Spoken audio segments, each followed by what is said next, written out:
Later, Linda would tell me that she picked me because of my heart. And to be perfectly honest, I felt the exact same way about her. The problem with Linda seemed to be very similar to the problem I have. Though I come from an upbringing of poverty, and Linda comes from a family that is financially well off, I believe her father, who I think has a pretty good heart himself, made a couple very bad decisions. Having a full bar of easily accessible alcohol and a vast assortment of pornography around the house caused many problems for Linda. Problems that are very hard to face. Hearing the way her dad used to talk about women very disrespectfully, and I did not understand how harmful at the time this was to a young girl until later in life. When I met Linda, she was about 14 and was already drinking and doing drugs. Never really getting the love and approval she needed, she seemed a little self destructive and thinking that the only way to get her father's approval and the approval of others was to dress very loosely and expose her body, which I credit to all the pornography.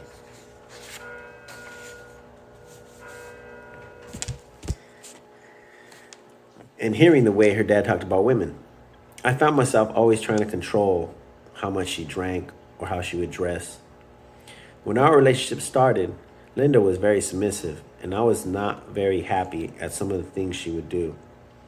I was not very smart and did not understand why she was acting out this way, and would treat her bad, and she, not having much self worth, just accepted it. I also thought this type of relationship was normal.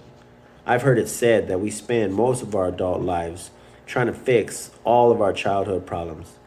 And in my case, this was so totally true. If I had only some type of an example or someone to teach me, especially in the area of relationships, I would not have brought so much pain not only on myself but on others. But as it stood, I was just a punk from East L.A. who had no idea on how to treat a girl. Things were not getting any better. Things were not getting any better in my life, but I began a training course on aircraft assembly, where many of the previous students were being hired by Lockheed Corporation, an American aerospace company. But when I graduated as one of the top students, the workers at Lockheed went on strike and nobody was getting hired. I was trying to keep my mind I was trying to keep in mind the little speech I gave the day before I got out of the Navy. But like Linda, I was a little self destructive. I met a guy while training who got me to commit a couple armed robberies with him, which was one of the stupidest decisions I ever made. I could have went to prison for a long time. What a little fool I was. I began to hang out with these guys from City Terrace that I knew from high school. Everybody knew us as the Slows, which was short for slow brains. We all had these nicknames like Smurfy, his twin brother Vavas, the Dork, Johnny Cheese Whiz, Ronnie Rat, Scooby, Slow Brain Mark, Kenny Cool, the Maggot, Perro, and I was called Tattoo. We were all into smoking weed. We were pretty much harmless bunch, but after a while, a few of us would go down to the beach areas and steal car stereos. These stereos were called Blanc Plunks, mostly found in Porsches. In the 1980s, these were a hot item, which go for $100 a pop. I began working for a franchise called Leo Stereos, installing car stereos. So what I was doing was installing during the day and pulling them at night. One night, me and Ronnie Rat went down to the back to steal, went down to the beach to steal stereos. We separated, and when I came back to where we had parked, Ronnie was gone. We used to do our dirty work about 1 a.m., so I was stuck holding the stolen stereo. I thought I could just steal a VW. Since I had seen it done at least a couple of times, I thought I could do it, but I'd never stolen a car before, so I found one, pushed it out of the parking lot stall, and began coasting it down this alley where maybe with more light, I could hotwire the thing. But all of a sudden, out of nowhere, a police car is right on my bumper with its lights blazing. So I coasted down to the end of the alley, opened the door, and took off running down the sidewalk. I ran through these apartments, came out of the other side where another police car was flying right at me. So I jumped on this car and onto this big wall that led up to a higher level of apartments. But my hands could not get a well enough grip, and I slipped back down right into the hands of the police officer. And he cracked me twice in the back of my head with the butt of his gun, drugged me into the middle of the parking lot, and had me handcuffed face down. My head was just dripping with blood. When suddenly, I hear this car come speeding toward me and come up screeching to the stop. The bumper just inches from my head. It was Ronnie's car, the guy I went with, who left me. And this big white cop gets out of the driver's seat and had Ronnie in handcuffs in the front passenger seat. They had busted Ronnie a few blocks away. Of course, we both went to jail. But first, they had to take me to the hospital to get my head stitched up. I can't remember if it was the next morning or the morning after I went before the judge. He took one look at me and seen all the blood on my clothes and threw my case out. These were all white cops, and they were brutal. They sure did not like us Latinos coming down to Venice Beach to commit crimes. Things were not getting any easier for me. I ended up losing my job at Leo Stereos and began selling Super Cools, which is a super powerful form of PCP. They're actually cool cigarettes dipped in PCP, which are kept in the freezer until stolen. At $20 a pop, they were fast money and were very popular in 1979 to 1983. They would basically turn people into zombies, permanent brain damage. PCP was invented to bring elephants down. My mom allowed me to keep them in the freezer. If you want to give it to oblivion in a hurry, this was the ticket. I ended up buying a little Chevy Vega off a friend. Lena ran away from home, and we slept in my car. We would find different places to shower, but I was really happy to have her with me. Eventually, we had it out, and she went back home. Someone invited her to this brand new church that they just opened called Hillside Bible Baptist Church, which was in El Sereno. I was born and raised Catholic, but when I was invited, I said, okay. I went thinking Linda would be there, but she did not show. I guess there was about 10 to 15 people there. And I sat in the back row, all slouched down, like the punk that I was, just waiting for the preacher to finish his sermon so I can go get high. As soon as the service ended, I bolted for the door where the preacher caught me and asked me if he could talk to me for a minute. I said, okay. And he proceeded to explain some of the things that I already knew, but in a more personal way. How that we all had sin, and that the punishment for sin would lead to judgment. And that Christ came from heaven, went to the cross, and was judged in my place so that I might be saved. He asked me if I wanted to accept Christ as my Savior. And I thought, well, I don't want to reject Jesus, so I said yes. The preacher asked me to pray a prayer in which he led me asking Jesus into my heart. I did, and when I did, something happened that I will never, ever forget. It was like these chains that were about my heart that I did not even know existed just fell off. And I began to laugh, not too loud, but with joy. I tried to control it because I felt like I was disrespecting the preacher. In all my years of being a Catholic, First Communion, confession, trying to read the Bible, I never even came close to this. Or even though something in my soul was different, like all the baggage of guilt and shame were gone. My life just kept rolling along as usual, kept partying, running the streets, spending a lot of time with Linda. But I started to read this book of Proverbs, which is in the Bible. It is written by King Solomon, who is known as the wisest man in the Bible. I found these words to be very amazing in a way that really broadened my view of what might be called the big picture. But as far as anyone else can see, I was still just a punk from East L.A. After a short time, I ended up getting Linda pregnant, and when she told me, I was not happy. I was so selfish. I just wanted my world to be just about me. I did not want the responsibility of having some kid taking my freedom or taking Linda's attention. I was acting like an immature fool. It is my opinion that people are much more selfish these days, and that's why they don't want to have kids until they get older or have any at all. I got over this pretty quickly. I mean, after all, I really did love Linda, and I was curious to know what it would be like to have a son. Linda had to stay with her parents during her pregnancy. Then we had our son, Gabriel.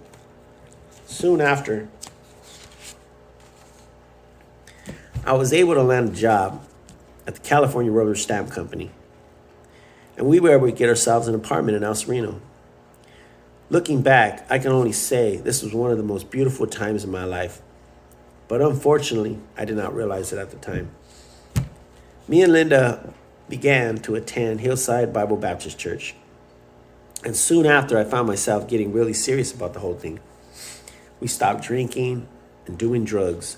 We were attending church 4 times a week.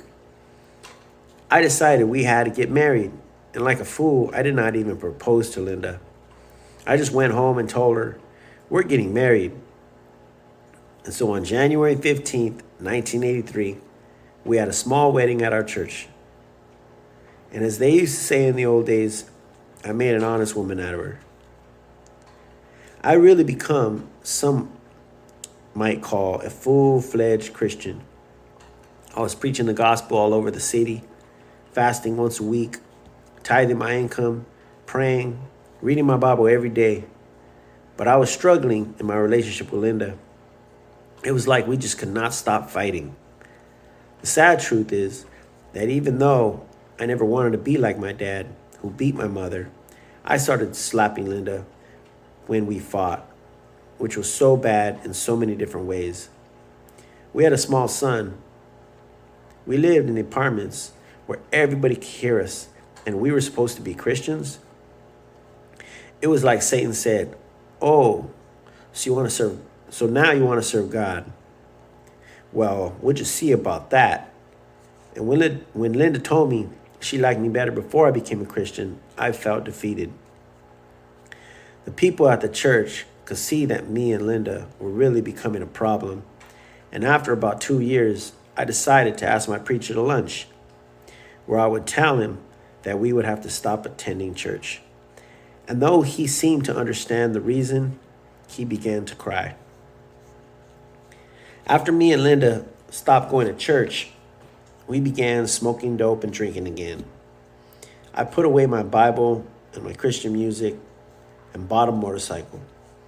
My relationship with Linda seemed to smooth out for a while, but the sad truth was that people knew, and people in general, see a person like me who is living for Christ, preaching the gospel, then falling away. Well, they bring shame to the name of Jesus and deceives people into thinking that the Christian life does not really work. Satan takes much pleasure in knocking down a follower, as in the verse John 6:66. The reason our relationship seemed to smooth out was because Satan does not kick a dead horse. I was now back to being just a punk from East L.A. I ended up losing my job at the rubber stamp company and started selling weed. And a while after that, started selling cocaine. My dad was a drug dealer. My mom was a drug dealer. So this came very natural to me. To add to that, I was raised on the streets, which made me street smart. I was pretty good at not getting caught. I started making more and more money. Linda was not happy with me being a drug dealer. She wanted me to get a job, but I was liking what I was doing, and though I thought I was pretty smart,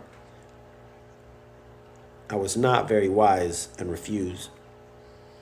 After I bought the best motorcycle available, a brand new car, and bought Linda a brand new 4x4 truck she always wanted, she kind of just accepted this lifestyle. Late one night, I got a knock at my door. I looked out the window and saw a real clean cut looking guy, so I opened the door when two gangsters came in from the side with a sawed off shotgun, told me to back into the apartment, and when I refused, the guy hit me with the gun. They proceeded to rob us, but looking back, the sad thing was that my son Gabriel, who must have been just about 4 years old, had experienced the very same thing that I experienced when I was very young. A man robbing my mom with a gun for drugs and money. I actually stepped in front of my mom and asked that they not hurt her. The next time they robbed us, I was not home. They just barged in, put a knife to my wife, Linda. When I got home, she was crying and scared. You'd think this might have been enough to make me reconsider this type of life. But easy money coupled with greed and selfishness can take somewhat of a stranglehold on a person. You might want to quit and do right by your family, but the life we choose sometimes seems to choose us. When they tried to rob us a third time, I was ready for them. I kept a gun on the speaker where I sat, so when they came up the stairs, I quickly grabbed my gun and shot at them. Fortunately, I missed. I did see that one had a gun, but he did not fire back. I had my gun trained on the doorway, so in order for them to get away, they had to cross in my line of fire because the stairways was down right in front of my apartment door. So I yelled at them something like, "Go now or I will kill you." They still did not move. So I yelled a second time, "Go." Then they both took off down the stairs. I ran out after them, and the second guy was not all the way down the stairs yet. I could have shot him, but instead I shot in the air to really put a scare in them. Police ended up coming. I told them that they were the ones who fired a shot, but since there was no bullet holes in my apartment, I told them I guess they shot it in the air. But they knew something was not right, so they took my shotgun, which I had not fired. The handgun, which I actually used, I already hid outside before they came. The manager, who pretty much knew what was going on, did not like me at all. And not only that, I had shot a hole in the apartment across from where the family was living. Oh, how horrible things could have turned out. It was now time for us to go. So in 1986, at 24 years old, I bought a really nice home in a pretty decent area of El Sereno, which bordered Alhambra. I hired painters to paint the whole inside of the house and new carpet throughout. I will never forget that first morning, waking up in our very own home was so surreal. After growing up the way I did, poor, moving around a lot, living with relatives, and all the different foster homes and apartments, now owning my own home. Wow. I just could not believe it. The house sat in the middle of two lots, so I had lots of room to work with. I had a large jacuzzi, a gazebo built. I bought a beautiful custom pool table, and behind that, a workout room with the fitness equipment. I put up a basketball court and had a large 40-foot custom in-ground swimming pool installed, complete with a slide and diving board. I had a new roof, a new stucco. I gave a woman $5,000 just to dress my windows, new furniture throughout, a 240-gallon saltwater aquarium with the most beautiful tropical fish of all sorts. I bought a Sea-Doo, watercraft, and ATVs, new driveway installed, new motorcycle every year, new car, 4x4 truck, and most of all, I had a beautiful wife, and a beautiful son. All this might not seem that impressive to some folk, but for a punk from East LA, I was living large. I bought everything in cash, so I had to put everything in other people's names to keep from getting busted by the cops. I chose only people with good jobs. My house, I put in Linda's parents' name, car in my brother's name, truck in my buddy Richard's name, motorcycle in my father-in-law's name. I would just take them to the dealership and hand them all the cash. In January of 1987, we had our second beautiful son, who we named Abram Gideon. And at the end of that year, when Abram was almost 1 year old, I had to make a change. One morning, after me and Linda had been doing cocaine all night long, which was really all my fault, because every Friday I would freebase cocaine and afterward pressure Linda into snorting cocaine with me. I would only allow myself to do coke once a week, thinking that this would keep me from becoming totally addicted and blowing everything, as I had seen many dealers do. The only problem was that I was addicted, and the only thing I really cared about was getting to the next Friday.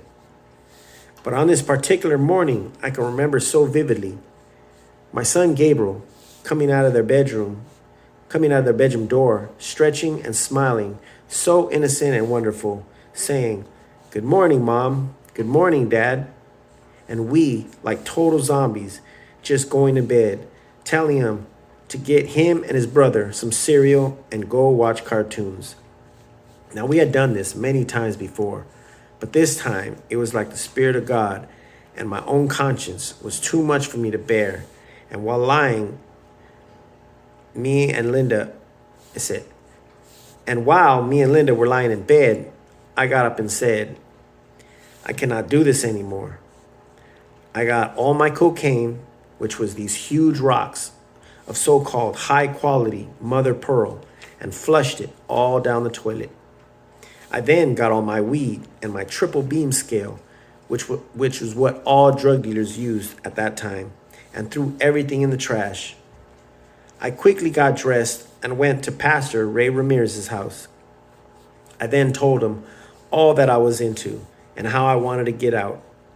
I asked if he would help me get right with God. Me and Linda laid down all the drugs and alcohol and once again began attending church. We lived off the cash I had saved until I began working as an apprentice carpenter. My pay was $7 an hour. I must say this was very hard work. Framing a 4-story apartment building in Pasadena, I was basically a laborer. I would come home with blisters on my hands and once would lay down on the floor. I can hardly get back up because of my back pain. Eventually, I got used to the physical labor and had a huge drop in income, and how the huge drop in income really did not seem to bother me. I was now living honest, and I must say, there's a beautiful peace and joy that comes from living right. I could see a big difference in the respect I received from my wife. Again, I found myself fully committed to the Christ-centered life. I was praying, reading my Bible every day, listening only to gospel music, attending church 4 times a week, telling lots of people about Jesus. I was able to get a lot of people I knew to visit our church. After about a year, a relationship with me and Linda would once again become a huge problem. And once again, we would fall away from the church.